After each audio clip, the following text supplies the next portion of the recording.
Ok, buenos días a todos. Muchas gracias por unirse a esta nueva charla, la última del mes de agosto, ¿sí? Ya nos llegó septiembre, vaya qué año. Hoy día tenemos el agrado de presentar a Jorge Castellanos.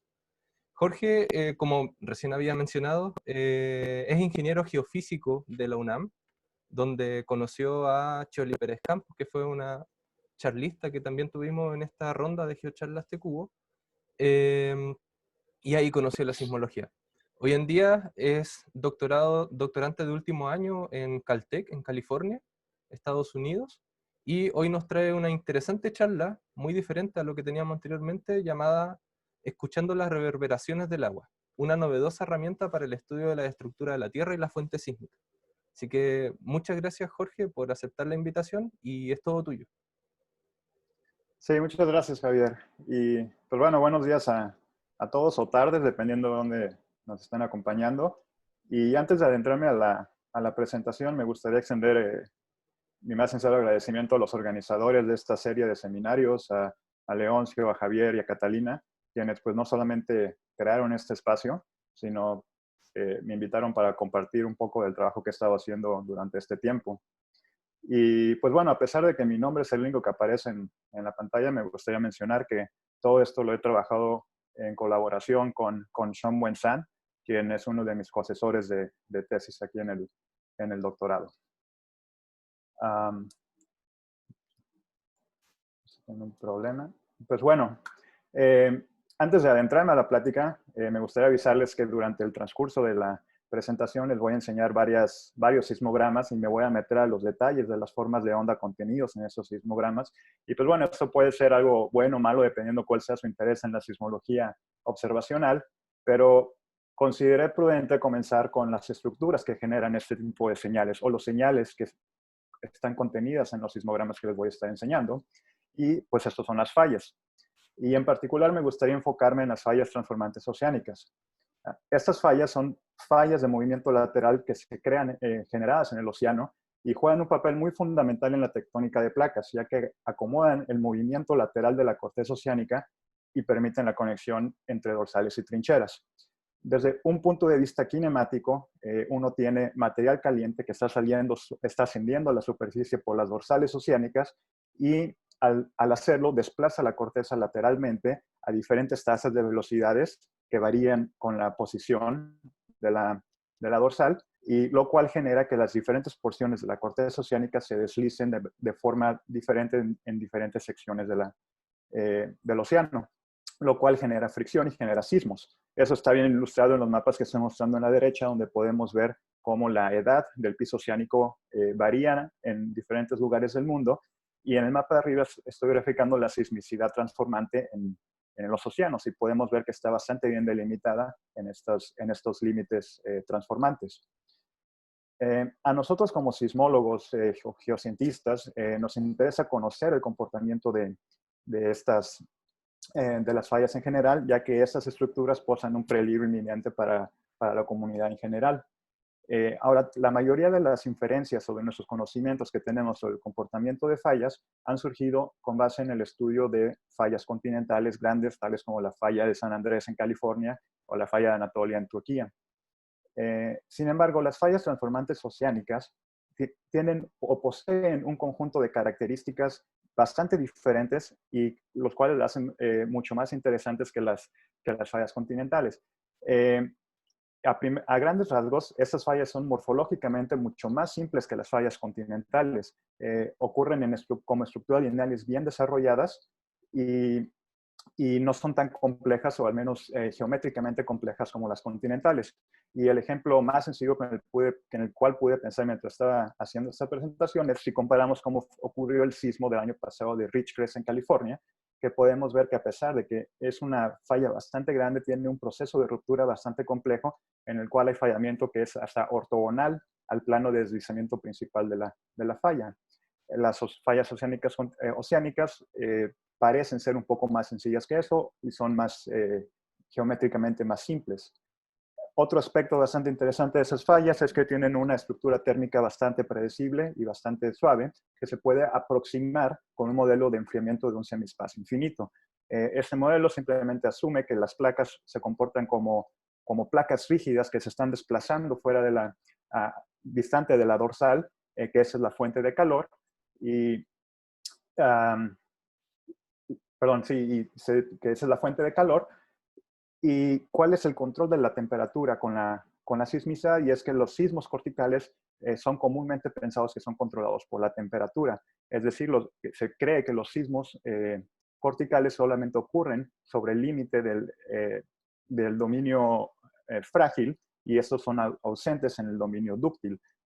Para el caso de las placas oceánicas, de la corteza oceánica, esto se ha observado que la mayoría de los sismos ocurren sobre la isoterma de los 600 grados centígrados. Simplemente lo que les estoy mostrando a mano izquierda del mapa se está comparando la sismicidad en dos tipos de falla que tienen diferente temperatura, una más fría que otra, y en ambos podemos ver que la mayoría de los eventos o de los sismos ocurren arriba de la isoterma de los 600 grados centígrados. Otro aspecto bastante interesante de estas fallas es que parecen tener una predictibilidad sísmica a largo plazo. Lo que les estoy mostrando en esta diapositiva es la sismicidad sobre la falla de Gotthard, que es la falla que tienen a mano derecha, y podemos ver que los puntos rojos son sismos que han ocurrido en esta falla graficados en función del tiempo. Y podemos ver que en esta falla aproximadamente cada 5 años se tiene un sismo de magnitud 6 aproximadamente en el mismo lugar. Y no solo eso, sino parece que estos sismos están en fase uno con respecto al otro, pues se puede ver que los sismos tienen un desplazamiento que va de este a oeste. Entonces, este conjunto de propiedades hacen el hecho que tiene una geometría simple, una composición homogénea, una estructura térmica simple y tienen un cierto nivel de predictibilidad a largo plazo, hacen de las fallas transformantes oceánicas un ambiente tectónico ideal para estudiar la física de terremotos, ya que cualquier propiedad sobre los sismos o sobre el proceso de ruptura que observemos en estos ambientes, es mucho más fácil atribuirlo a la física de terremotos en lugar de atribuirlo a complejidades de la estructura de la falla. Sin embargo, una limitante es de que estas fallas, como les mencioné al principio, ocurren en la mitad del océano. Y eso lo hace que estén bastante lejos de cualquier arreglo sísmico que nosotros tengamos. Esto nos priva de observaciones de campo cercano, por lo cual hace que la extracción de parámetros de la fuente sea una tarea sumamente complicada. Es decir, los sismos generalmente son localizados con una incertidumbre de alrededor de 20 kilómetros porque no hay estaciones cercanas. Y eso lo podemos ver bien en el mapa que tengo, que les estoy mostrando, donde grafico la sismicidad y vemos que no existe ningún patrón en la sismicidad, simplemente parece que los sismos son aventados en este mapa. Pero bueno, esto es debido a que no tenemos observaciones de campo cercano. Esto ha causado que haya varias preguntas sin resolver y otra vez uno de los ejemplos que primero me viene en la cabeza es el sismo de Sumatra de magnitud 8.6 y pues bueno, este sismo también es una falla transformante. Sin embargo, es una falla que rompió completamente hasta el manto. Es un sismo demasiado grande para este ambiente tectónico y rompió completamente hasta el manto y levanta preguntas en lugar de contestarlas. ¿Cómo es posible tener un sismo tan grande en una falla que corta la corteza verticalmente hasta llegar al manto? Si estos sismos generalmente son controlados por la temperatura, esta falla completamente pasó el límite dúctil. Sobre las mismas líneas, vemos que también generalmente los sismos en esas fallas no rompen toda la falla por completo, es decir, digamos que los sismos están constreñidos a profundidad, donde tenemos el régimen frágil. Sin embargo, estos sismos no rompen lateralmente sobre toda el área que es térmicamente esperada. Observaciones detalladas de campo cercano utilizando instrumentos de piso marino han revelado que estos sismos rompen en parches y hay algo que no los permite propagarse por toda la ruptura.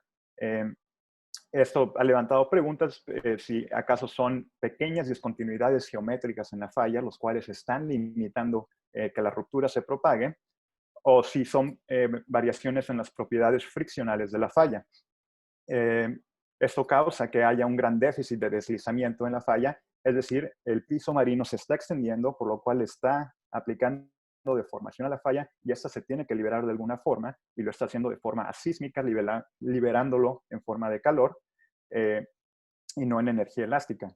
Entonces, esto nos lleva a preguntarnos si quizá haya alguna cierta circulación de fluidos en la falla, por lo cual la circulación de fluidos juega un papel igual de importante que la temperatura en controlar la sismicidad de estas fallas.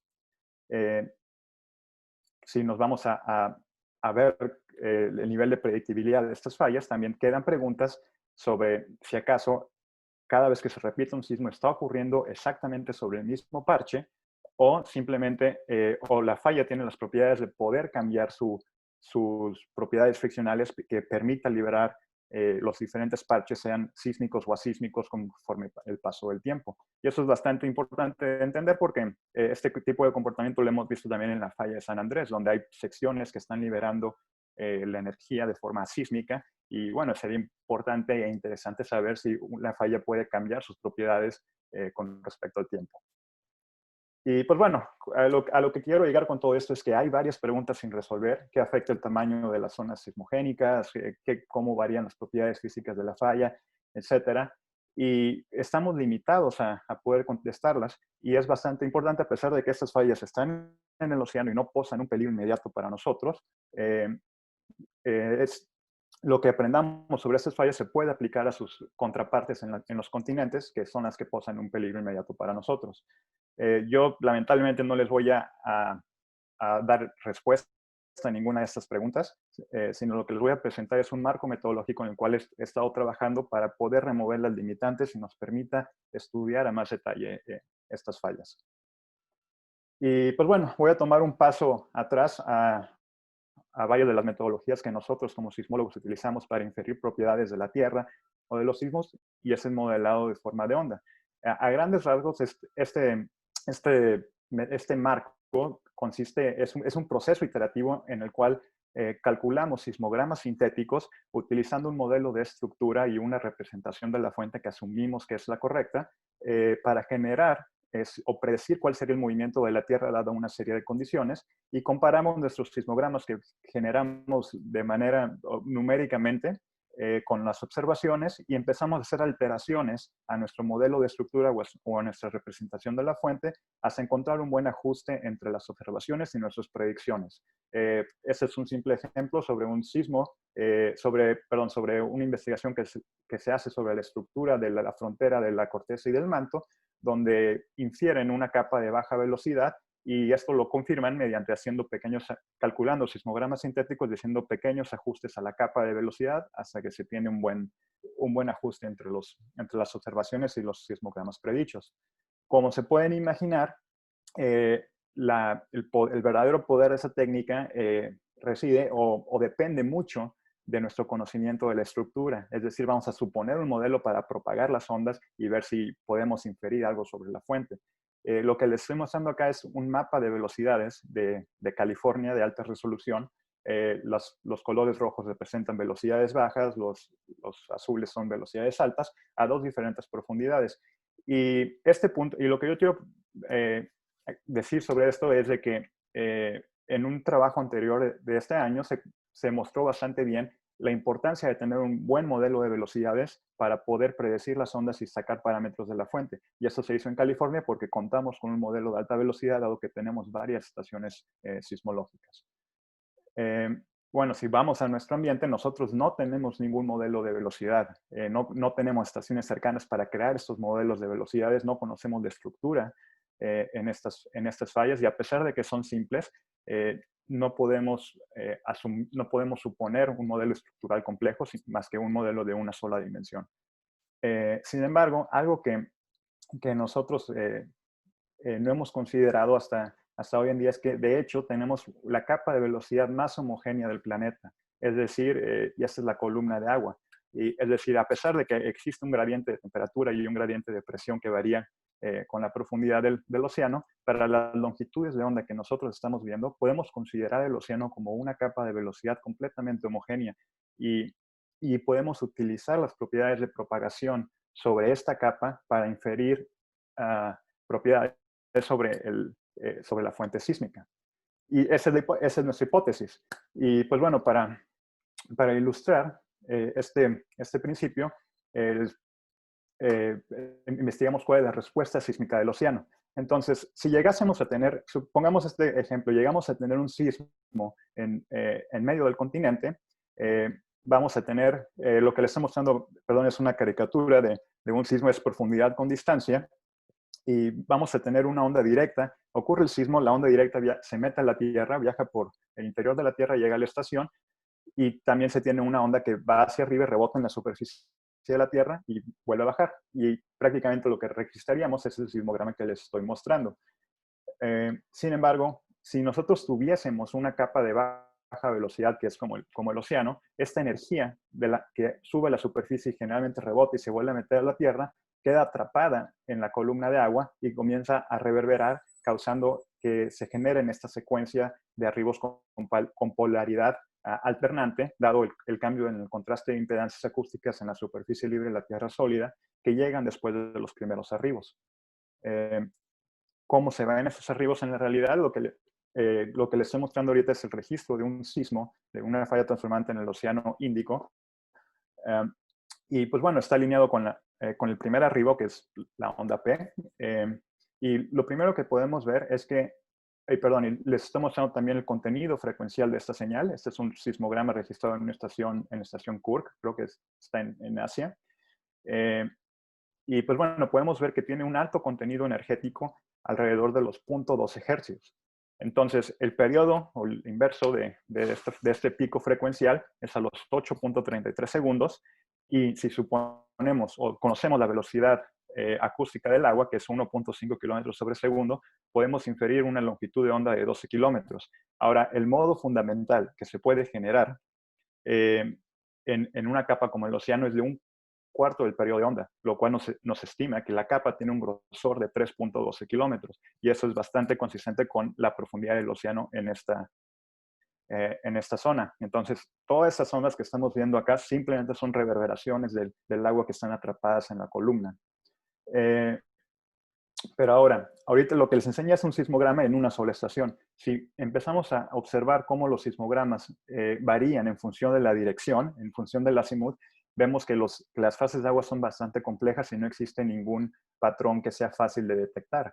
Vemos que, y bueno, esto es bien sabido desde un principio de propagación física, donde al menos una ligera inclinación en el piso marino va a causar que la relación entre el mecanismo focal y el piso marino sea mucho más compleja, y rayos de todas partes rebotando sobre el océano van a llegar a la estación, lo cual van a hacer bastante complejas esas señales. Para añadir aún más complejidad, también sabemos que el piso marino no es simplemente una capa completamente lisa, sino tiene topografía, tiene una rugosidad de alta frecuencia. Y pues bueno, eso también introduce complejidad en las formas de onda. Y lo que les estoy mostrando en esta gráfica es cómo la energía de las fases de agua incrementa conforme vamos incrementando la rugosidad del piso marino, que va lo estoy mostrando desde una capa plana hasta un perfil topográfico real cortado en el perfil PP del mapa que les estoy mostrando acá. Y podemos ver que consistentemente o sistemáticamente incrementa la amplitud de estas ondas conforme se aumenta la complejidad del piso marino. Entonces, ¿qué nos pueden decir estas fases de agua? Si tuviéramos un piso marino completamente plano, lo único que podríamos determinar sería la profundidad del océano, como les mostré en uno de esos sismogramas. Y bueno, y estas fases parecen ser bastante complejas en realidad.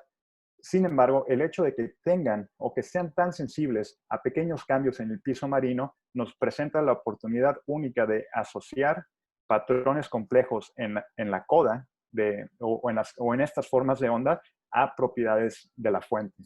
En este caso, podríamos decir la posición hipocentral del sismo. Es decir, si un sismo ocurre en una falla, en una parte de la falla, va a tener una secuencia de fases de agua que va a depender de cómo el frente de onda se interactuó con el piso marino, y va a ser muy diferente a si ocurrió a 5 kilómetros o 20 kilómetros lejos de la falla. Y bueno, y conocemos la estructura de velocidades del océano, por lo cual teóricamente deberíamos poder modelar estos sismogramas.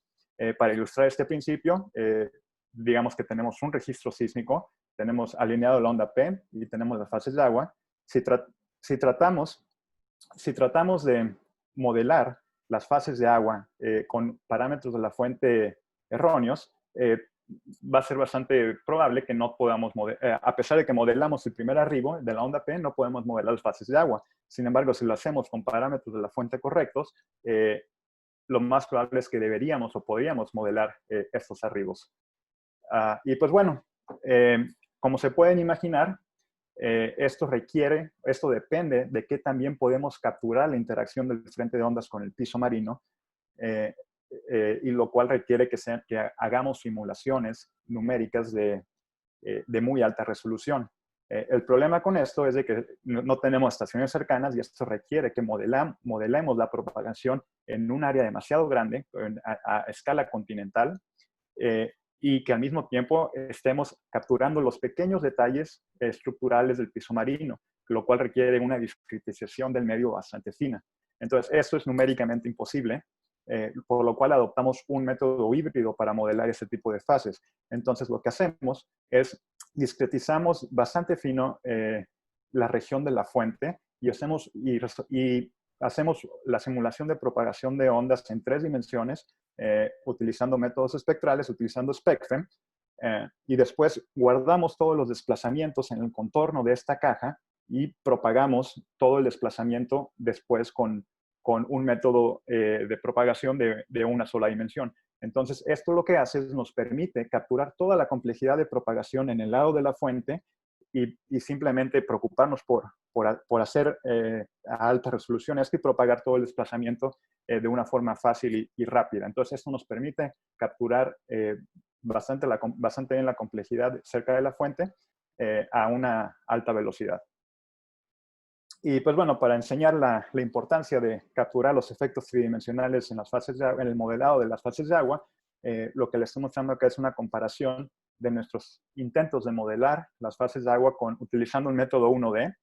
Vemos que el ajuste, todo lo que les voy a mostrar, los sismogramas negros son los observados, son nuestras observaciones, sismos registrados por estaciones, y los rojos son nuestras predicciones.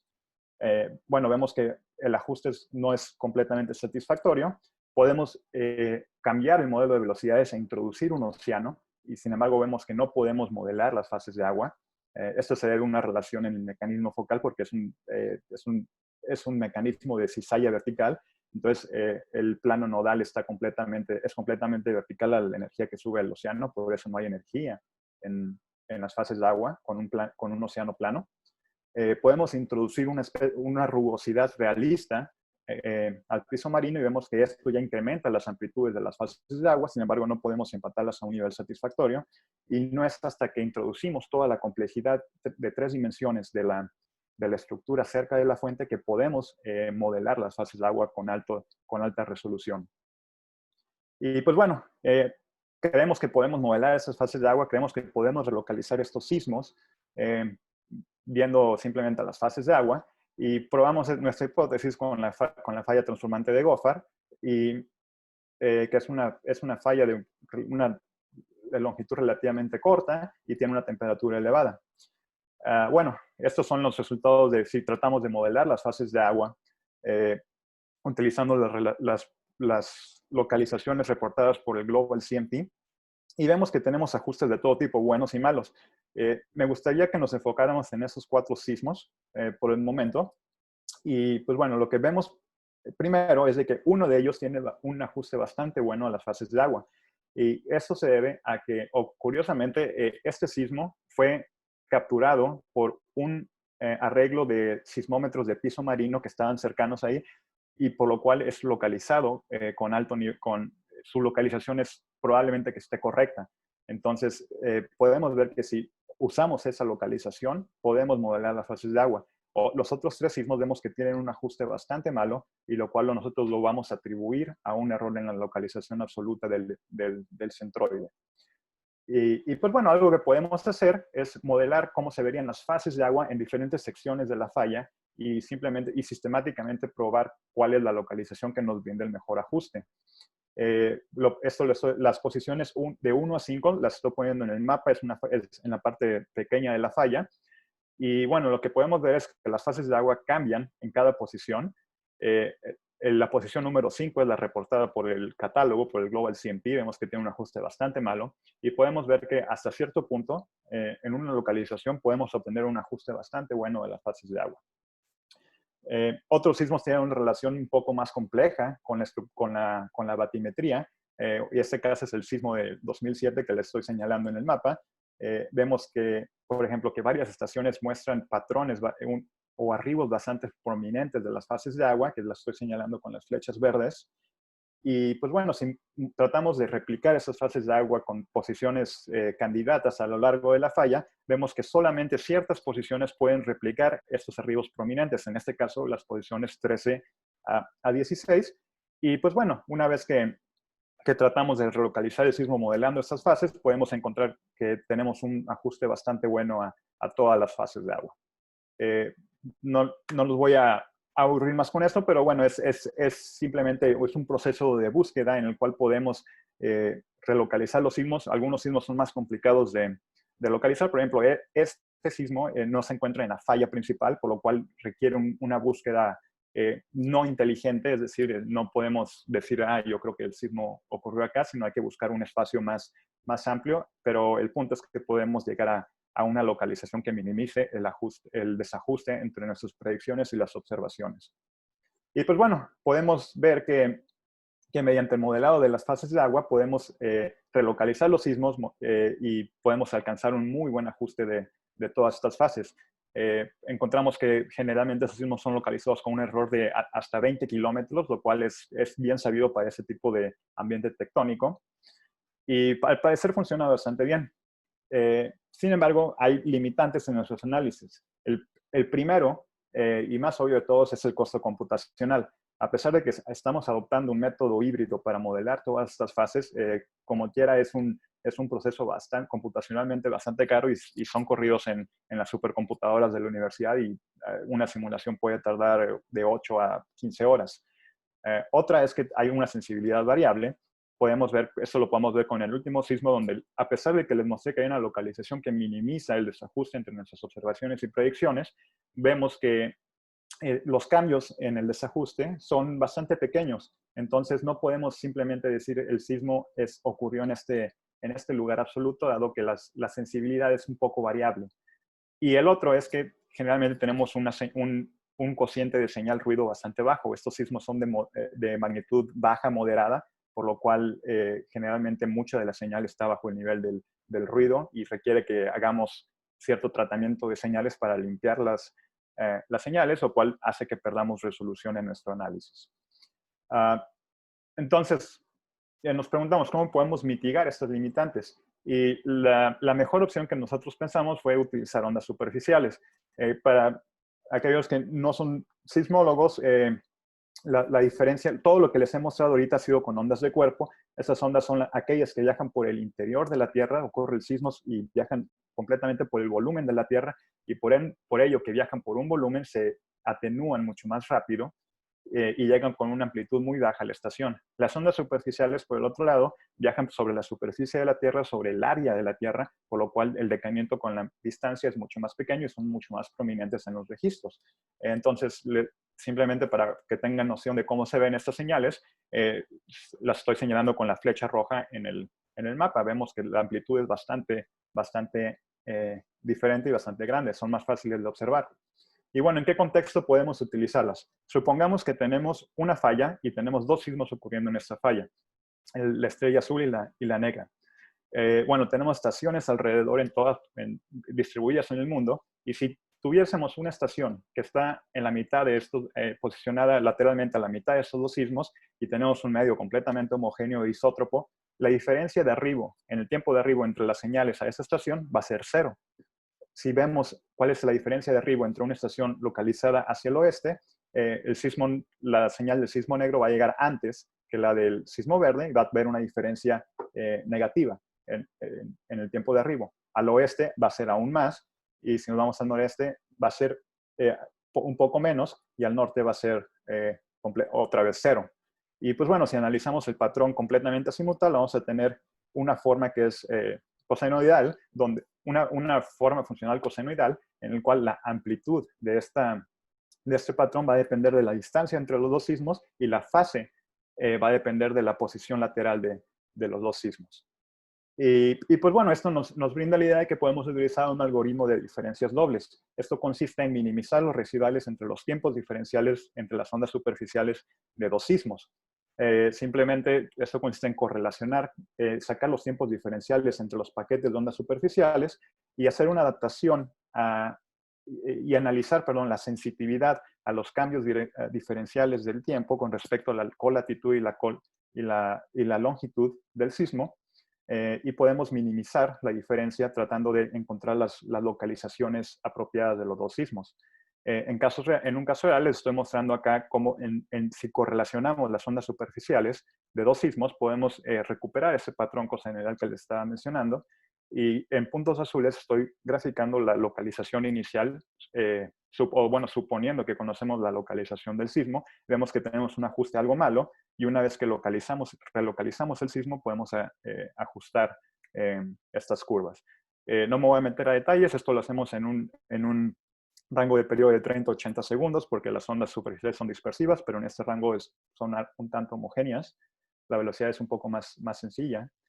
Y pues bueno, no solamente tenemos dos sismos, esto no solamente correlacionamos un sismo con otro sismo, sino tenemos toda esta colección de sismos en la falla y podemos arreglar toda esta colección de tiempos diferenciales en un sistema no lineal de ecuaciones, el cual podemos resolver iterativamente hasta minimizar la diferencia, hasta encontrar una posición de los sismos relativa que minimice la diferencia entre nuestras predicciones y las observaciones.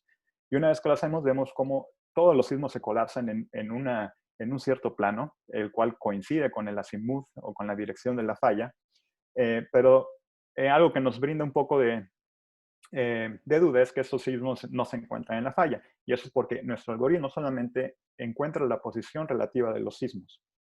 Pero es aquí donde entra nuestro análisis con las fases de agua, dado que nosotros, o nuestro análisis, a pesar de que es caro, nos permite encontrar la posición absoluta del centroide de los sismos, podemos anclar la posición de los sismos que hemos localizado con nuestras fases de agua y relocalizar todo con respecto a ellos. Y una vez que lo hacemos, podemos ver que tenemos un ajuste, o bueno, los sismos llegan a estar en la falla y empezamos a tener la oportunidad de estudiar cuál es la distribución de sismicidad en las fallas oceánicas. Simplemente le estoy mostrando cómo el ajuste a las observaciones en nuestras predicciones cambia. Eso es con la posición inicial, y una vez que ajustamos las posiciones, vemos que el ajuste es bastante bueno. Y bueno, y de esta forma es como podemos empezar a estudiar la sismicidad de este tipo de fallas. Y aquí podemos ver que, por ejemplo, tenemos unas ciertas secciones donde al parecer no hay sismos, no están ocurriendo los sismos, una barrera sísmica que prácticamente coincide con las observaciones de campo cercano que se han visto en esta falla que les estaba mencionando al principio de la plática. Ahora, esto no solamente lo podemos hacer en esta falla, lo podemos hacer en todas las fallas del mundo, donde tengamos, en este caso, estoy anclando un sismo de magnitud 7 del 2016, el cual tenemos una posición, una localización certera. Y bueno, podemos ver que también se tiene este patrón, estas secciones en la falla donde no hay sismicidad. Y bueno, de esta forma podemos comenzar a estudiar las fallas transformantes oceánicas. Una pregunta que surge bastante a menudo es ¿qué resolución podemos alcanzar? Y esta es una pregunta bastante interesante porque sabemos que la rugosidad o la complejidad del piso marino depende de la tasa de velocidad en la cual se está abriendo el piso marino. En un régimen donde el material se saliendo de forma rápida, se tiene un piso marino más suave, y en algunos donde son más lentos, se tiene un piso marino mucho más caótico. Y bueno, como les había mencionado al principio de la plática, la complejidad de las fases de agua depende mucho de la complejidad del piso marino. Entonces, si vemos qué tanto se parecen las fases de agua entre dos sismos que están separados 25 kilómetros de uno al otro en un ambiente donde el piso marino es más suave, vemos que las fases de agua son algo similares. Sin embargo, si lo vemos en un ambiente donde el piso marino es más rugoso y los dos sismos están separados por la misma distancia, vemos que las fases de agua son más diferentes entre unas y otras. Entonces, esto nos permite concluir que vamos a tener una mejor resolución si el piso marino es más caótico. Esto es porque si movemos la fuente del sismo unos 5 kilómetros en un ambiente donde el piso marino es completamente complejo, va a haber más cambios en las fases de agua. Y esto nos lleva a considerar qué otras direcciones podemos tomar. Está nuestro análisis limitado a simplemente dorsales oceánicas y nosotros no lo creemos y creemos que tiene una gran aplicación a sismos de subducción. Y esto es porque en las zonas de subducción tenemos un gradiente topográfico bastante grande que va desde la trinchera hasta el continente. Entonces, basado en nuestro análisis anterior, donde la sensitividad de las fases de agua depende en qué tan complejo es el piso marino, deberíamos tener mucha sensitividad en este ambiente porque la topografía, como pueden ver, cambia de 8 kilómetros a 0 en una distancia horizontal de alrededor de 200 kilómetros, que es un gradiente bastante alto. Y pues bueno, tenemos muchas sismicidades. Estos son sismos en Japón. Y bueno, es importante poder conseguir la localización de estos sismos, ya que muchos de ellos tienen un potencial tsunamigénico, dependiendo a qué altura está ocurriendo la ruptura del piso oceánico. Y pues bueno, para mostrarles cómo se ve la propagación de ondas en este tipo de ambientes, les voy a mostrar una simulación. Tenemos un corte vertical, tenemos la profundidad con la distancia. De este lado tenemos el océano, de este lado tenemos Japón y supongamos que tenemos una placa oceánica que se está metiendo. Y pues bueno, ocurre la propagación de ondas, las ondas P suben a la superficie, se atrapan en la columna de agua y lo que es importante ver es que estas viajan lateralmente hacia la parte plana del océano y una vez que llegan a la parte plana, quedan atrapadas y comienzan a reverberar hacia arriba, hacia abajo en esta parte plana del océano. Que es lo que se están mostrando en esta región. A pesar de que la propagación de ondas sigue, tenemos ondas estacionarias que están en esta región. Y pues bueno, si vemos imágenes estáticas de esta simulación, podemos ver que tenemos estas fases de agua que están atrapadas en la parte plana del océano con polaridad alternante y un periodo resonante de 10 segundos que está asociado con la profundidad del océano. Y pues bueno, para ver cómo se ven esos arribos, simplemente tenemos sismogramas para un sismo de 6.4 en esta zona y vemos que existen varias fases que no podemos predecir con un modelo de estructuras de una dimensión, pero una vez que incorporamos toda la complejidad del piso marino, tenemos un ajuste bastante bueno. Entonces, estas son señales reales y creemos que tienen mucho potencial para poder conseguir la localización de los sismos en las zonas de subducción, los cuales generalmente no se puede porque las estaciones están del lado del continente y no tenemos estaciones del lado del océano. Y pues bueno, para ilustrar nuestra premisa, comparemos dos sismos que están ocurriendo a diferentes distancias de la dorsal y vemos que ambos muestran esas señales, muestran esas reverberaciones de agua y que si las comparamos, tienen un desajuste temporal de 7 segundos y eso ya está dado por la distancia relativa a la trinchera. Entonces, la mayoría de los algoritmos que tratan de invertir por la dinámica de la ruptura en estos ambientes generalmente utilizan arribos directos y podemos ver que un cambio en la posición hipocentral de 20 kilómetros no hace nada, no tiene sensitividad para cambiar los arribos directos de las ondas, la onda P y la onda PP. Sin embargo, las fases de agua son bastante sensibles y tienen sensitividad a cambios muy pequeños en la posición hipocentral. Y pues bueno, sí, solamente les estoy mostrando que existe gran variedad dependiendo de la posición de los sismos en estas fases, por lo cual nos lleva que hay mucha información que podemos utilizar para conseguirla. Este es un ejemplo de una relocalización. Vemos que si tratamos de modelado con una posición errónea, tenemos un desajuste en estas fases de agua y una vez que corregimos por ella, podemos ya incrementar el coeficiente de correlación por casi 20%. Y pues bueno, esto ya nos lleva a futuras direcciones que creemos que podemos utilizar ese tipo de análisis para relocalizar sismos de forma rápida y eficiente. Y una de las posibilidades que estamos considerando es realizar un algoritmo de localización inspirado en Shazam. Los que conocen Shazam o no lo conocen, es una aplicación móvil el cual uno escucha una canción, una señal, y simplemente busca en una librería y te dice qué canción es. Pero lo que lo hace poderoso no es que obviamente su base de datos, sino es su proceso de búsqueda demasiado rápido. Y lo que este algoritmo hace es que en lugar de guardar toda la señal, lo lleva al dominio de la frecuencia y lo que se guarda son la secuencia de picos espectrales en el dominio tiempo-frecuencia. Entonces creemos, y bueno, y esos son los que guarda y rápidamente te puede decir a qué label, a qué corresponde esta señal. Y pues bueno, lo que podemos hacer es generar una base de datos sobre esta secuencia de picos espaciotemporales y que podemos asociar a posiciones hipocentrales de los sismos de subducción. Y pues bueno, simplemente para mostrar que esto se puede hacer, les estoy mostrando cómo se ven los sismos. Si estamos a una profundidad cercana de la costa, vemos que todos tienen estas fases de agua que están llegando a cierto tiempo, este contenido fuerte frecuencial a tiempos relativamente lejos, y sismos que están ocurriendo en la trinchera los tienen mucho más cerca. Entonces, hay señales que podemos utilizar para conseguir la posición relativa de absoluta de estos sismos en la trinchera. Y pues bueno, yo creo que con esto voy a parar en esto. Me gustaría tomar esta última gráfica para mencionar que mucho de ese trabajo, de hecho, a pesar de que lo he trabajado con Schönborn, se lo debo a Don Hellenberger, quien lamentablemente falleció hace un par de semanas, pero bueno, todo esto lo empecé a desarrollar, empezó a tomar forma en su clase de sismología avanzada, porque esto fue el proyecto final de su clase. Y pues bueno, me acuerdo siempre tenía su frase característica cuando me veía, decía, tienes un océano arriba de tu terremoto, ¿no? Y hay que usarlo, ¿no? Y pues bueno, y con esto yo termino y tomo preguntas si alguien tiene. Muchas gracias, Jorge, por tu presentación. Gracias por finalizarlo de esa manera. Yo también había visto las noticias del lamentable fallecimiento de tu profesor.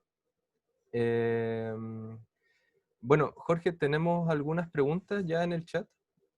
Vamos a empezar a leerlas. Yo igual tengo un par de preguntas que podemos ir acomodando. Félix Rodríguez pregunta, ¿las fases de agua no permiten la observación de ondas S? ¿Qué tanto limita esto lo que se puede observar de la fuente en cuanto a localización?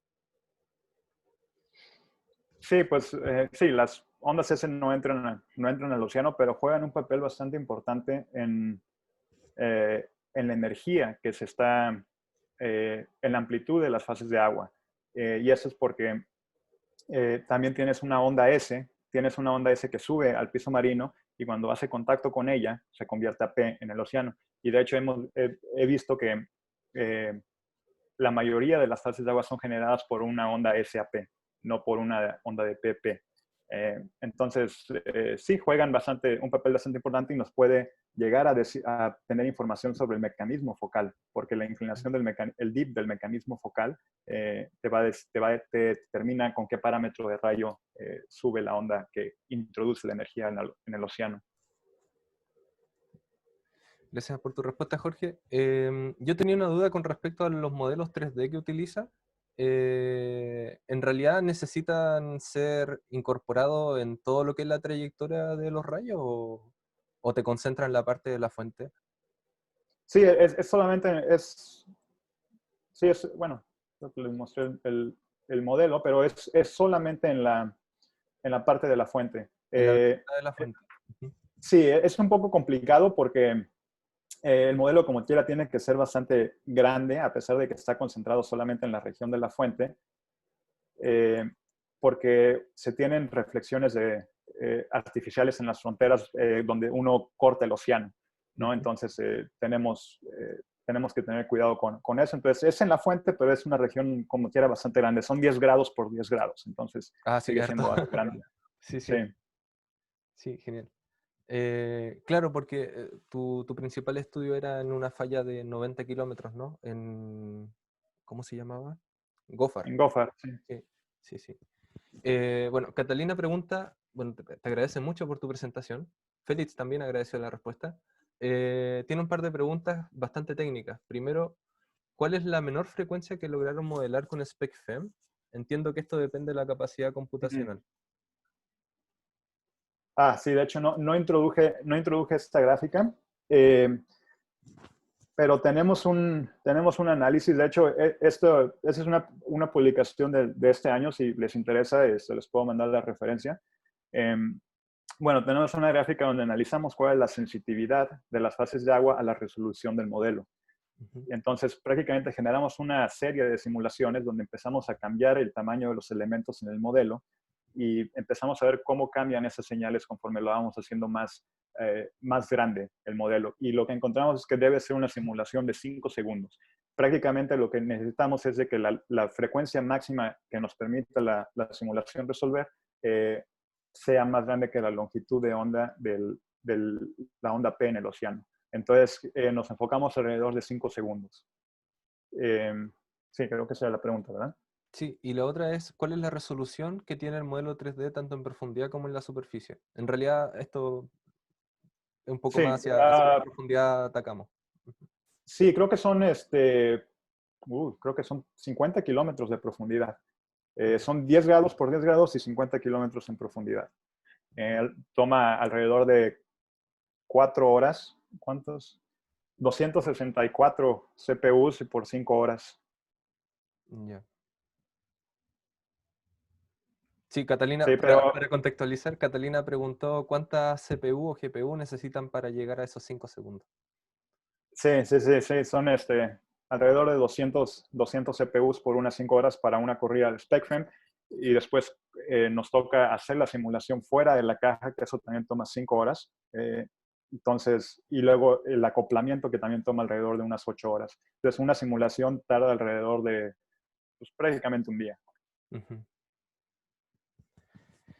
Sí, genial. Bueno, y me imagino que tienes todo el tema del paralelaje, paralelizar todo para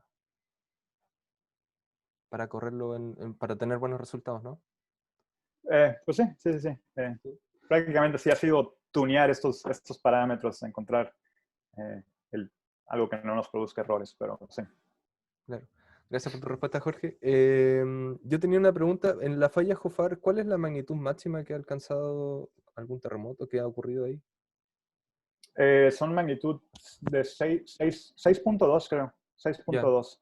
Y tú has analizado, porque veía un poco las fechas ahí, y tú has analizado como desde los 2000 en adelante. Sí, Sí. sí, así es. Solamente de los 2000 en adelante. Como te mencionaba, pues esos sismos son relativamente pequeños y el cociente señal ruido es bastante bajo. Entonces es muy difícil ver sismos más pequeños que esos. Y reportados solamente hay eh, a partir del 2000. Ujú. Sí. Y Leoncio pregunta si hay limitaciones con esas magnitudes, o sea, ¿cuál es la magnitud mínima a la cual tú puedes hacer algo con estas reverberaciones o las waterface? Pues yo diría que pues es más fácil, entre el sismo sea más pequeño, es más fácil modelarlo, se aproxima más a una fuente puntual, que es lo que estamos Ajá. suponiendo. Eh, en términos de magnitud grande ya se pone un poco más complejo. Yo creo que un sismo de magnitud 7 ya requiere atención más especial en cómo modelar la fuente en sí, porque ya no tienes un punto, ya no es una dislocación, sino ya es una línea o ya es algo más complejo, lo cual ya sí requeriría prácticamente hacer varios modelados y sumar toda la deformación a lo largo de la falla. Entonces, magnitudes pequeñas son fáciles de modelar, magnitudes grandes de 7 en adelante yo creo que ya son complicadas. De hecho, tenemos la intención de modelar el sismo de Tohoku para incluir magnitud 9, para incluir todas estas fases y ver cuál es la secuencia de ruptura. Pero bueno, no, eso ya requiere todo otro marco. Claro. Germán pregunta si has observado arreglos o zonas en el mundo en donde las fases de agua desaparecen o bien aumentan su amplitud al ser observadas. Si hay algo como volatilidad. Si desaparecen, aumentan su amplitud, pues lo que he notado, pues los mecanismos focales que he estado observando prácticamente son muy similares, son de mecanismos transformantes de deslizamiento vertical. Eh, entonces, no he observado una variedad que esté directamente relacionada con la fuente.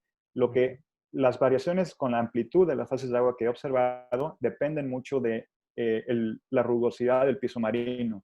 Entonces, lo he observado en la costa de Alaska tenemos el altiplano me puse a ver las fases de agua ahí y los sismos no tienen fases de agua, son bastante, están bastante callados porque no hay una interacción fuerte con el piso marino.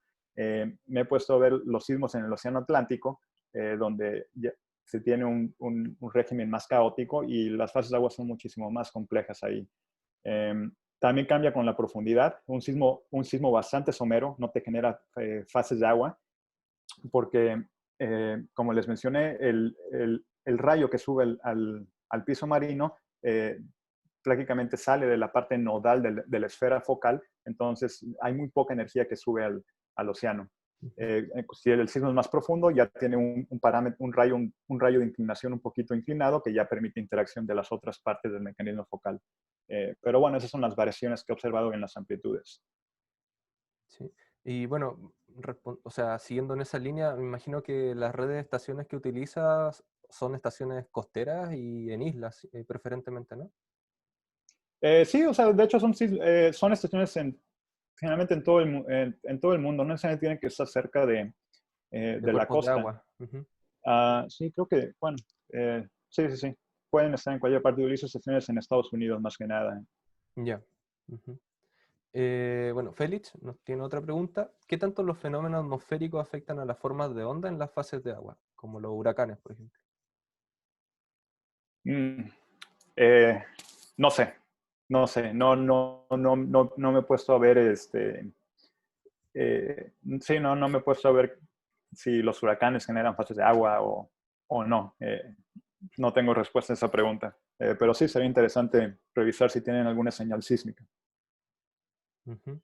Usualmente eso se ve más con las relaciones señal-ruido, pero claro, es una interesante pregunta si generan, me imagino que sí, deberían generar waterphase. Yo creo que sí, yo debería de tener una señal sísmica. Ujú. No sé cuál podría llegar a ser, pero vale la pena checarlo, sí. Sí, sí. Eh, Tenía una pregunta porque tú mencionabas que utilizabas ondas superficiales y después hacías doble diferencia o diferencia doble. Ujú. Y mencionaste también que con las reverberaciones, la gran utilidad que teníamos con ella es que podías anclar ciertas localizaciones. Eso en la práctica, ¿cómo lo haces? ¿Cómo funciona? Sí, pues como mencionaba, simplemente arreglamos todos los tiempos diferenciales en un sistema de ecuaciones y ponemos el conseguimiento de que los sismos que han sido localizados o que la latitud y la longitud de los sismos que hemos localizado con fases de agua esté fija. Esos no se van a perturbar durante la inversión. Entonces, podemos perturbar todas las posiciones excepto esas nada más. Entonces, sí, es como lo hacemos nada más. Simplemente ponemos ese constreñimiento. Es como ajustar un plano o una línea a un punto, ¿no? Tienes varios puntos, pero yo quiero que mi plano pase por este punto. Ujú. ¿Sí? Gracias, Jorge. Tenemos una última pregunta del profesor Raúl Madariaga. Te agradece mucho por la presentación, excelente plástica. Estas fases de agua se parecen mucho a las que se ven en los registros de tsunami, en los tsunami earthquakes, por ejemplo el de Java. ¿Hay alguna relación? Sí, sí, sí, sí. De hecho, mucho de esto empezó con la intención de ver si podíamos tener alguna señal sobre, o si se podría relacionar con los tsunamis, porque, bueno, eso es a diferencia de los sismos de fallas transformantes, donde les platicaba. Si nos vamos a los sismos de tsunami, prácticamente van a excitar Ujú. eh, fases de agua mucho más fuertes, ¿no? Porque el mecanismo focal es diferente. Eh, y entonces lo que se observa es de que si la ruptura se extiende hasta la superficie, se llega a extender hasta la superficie, quiere decir las fases de agua son bastante grandes. Entonces, inicialmente queríamos ver si la amplitud de las fases de agua está relacionada o podemos determinar si la ruptura si se llega a romper el piso marino o si ocurre a cierta profundidad. Entonces, sí, yo creo que sí hay una señal. No me he puesto a verlo en gran detalle porque las zonas de distribución son un poco más complejas, dado que tenemos varios sedimentos y los sedimentos también te van a incrementar Ujú. la amplitud en las fases de agua. Entonces, modelarlos ya requiere tener un modelo de velocidades del piso, un modelo de velocidades un poco más preciso, porque necesitamos incluir los sedimentos. Entonces, es un trade-off entre sedimentos y ruptura que llega a la superficie. Pero sí, hay una relación, debe de haber una relación con los sismos tsunami. Interesante. Bueno, gracias Jorge por tu presentación. Muchas gracias por haberla preparado, por haber aceptado en realidad la primera invitación. Ha sido muy interesante porque en realidad es un tópico bien diferente a lo que hemos mostrado anteriormente. Así que te agradecemos y espero que nuestros participantes hayan estado contentos también con la presentación. Ahí has recibido muchas gracias. Bueno, Cholita, gracias, sí, gracias por invitarme y gracias a todos por escuchar. sí. Bueno, Cualquier cosa, siéntense libre de mandarme un correo y seguimos platicando con sí, eso. eso es importante, gracias por recordármelo. Esta charla va a estar disponible en YouTube en las próximas horas y toda la información de Jorge, su sitio web, va a estar disponible en nuestra página para que la chequeen más tarde o la chequeen a futuro si es que quieren contactarlo. Porque no hay problema en contactarte, ¿verdad? Sí, no, no, no, adelante. Sí, genial. Sí. Bueno, Bueno, muchas gracias a todos. muchas gracias Jorge, muchas gracias a todos y estén atentos a sus casillas de correos porque vamos a informar cómo vamos a seguir en el siguiente mes con unas nuevas charlas bastante interesantes. Así que nos vemos pronto. Muchas gracias. Chao a todos.